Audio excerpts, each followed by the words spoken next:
Le glow up, vous savez ce que c'est? C'est la meilleure version de vous-même. Je vais vous raconter mon histoire. Il y a quelques années en arrière, j'ai monté un projet. Ce projet m'a pris toute mon énergie, tout mon temps. J'avais la tête dans le guidon, je n'ai pas levé la tête pendant des années.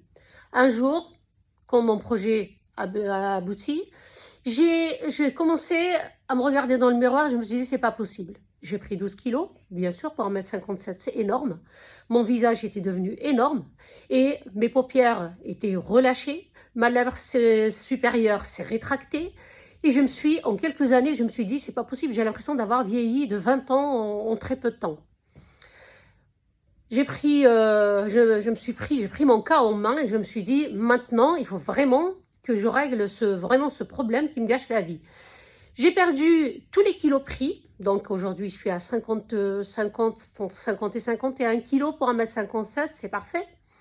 Et je me suis fait opérer des paupières, j'ai fait donc une blépharoplastie.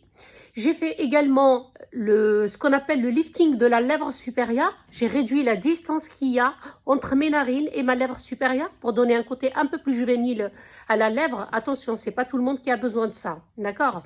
Si votre peau, s'il y a un relâchement et que ça s'allonge, là oui, on est d'accord, mais sinon, on ne le fait pas juste pour le faire. Donc moi, j'avais 9 mm entre mes narines et ma lèvre rouge. Et j'ai enlevé donc 4 mm, il reste 5, 5 c'est la moyenne. Ensuite, j'ai attaqué ma peau avec les soins, peeling, mésolift, etc. Les bons produits, etc. Jusqu'à ce que je donne à ma peau un aspect plus élastique, plus jeune, on va dire. Hein, il y a moins de ridules, etc.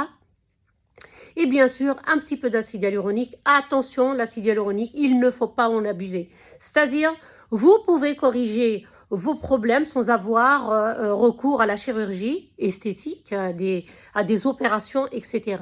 Vous pouvez, par exemple, corriger votre nez. Vous pouvez corriger votre menton, un petit peu vos pommettes, etc. Un peu le contour de votre visage sans s'exagérer parce que ça vieillit mal quand on exagère. Et voilà, donc je reviens à moi et je me suis donc retrouvée avec la meilleure version de moi-même. Et j'en suis vraiment très très contente. Aujourd'hui, j'en parle, je témoigne, parce que déjà, par rapport à mon métier, je suis esthéticienne et dermographiste, donc je fais tout ce qui est maquillage permanent et soins esthétiques profonds. Donc on est bien sûr sorti des soins classiques de l'époque, on est passé à des soins un peu plus profonds, où on a vraiment des résultats palpables. J'ai oublié. Alors, je me suis fait aussi un maquillage permanent des lèvres. Je ne sais pas si vous arrivez à le voir, hein, parce que là, vous voyez, c'est pas du maquillage, c'est du maquillage permanent, c'est pas du rouge à lèvres. Le maquillage permanent, j'ai fait la première prestation il y a 5 semaines. J'ai fait la retouche 4 semaines il y a quelques jours. Donc là, j'ai le résultat juste après la cicatrisation. Je me suis fait quelques taches de rousseur. Quand je me maquille, je ne mets pas de fond de teint du tout parce que les soins m'ont apporté ce besoin, m'ont enlevé, on va dire, ce besoin de maquillage sur le visage.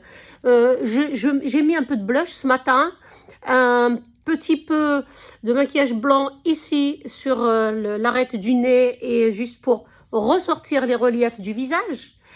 Voilà, donc je vous montre pour moi la meilleure version de moi-même. Bien sûr, chacun ses goûts. Alors du coup, faites, comme on dit, votre glow up, faites votre version, votre meilleure version de vous-même. Voilà.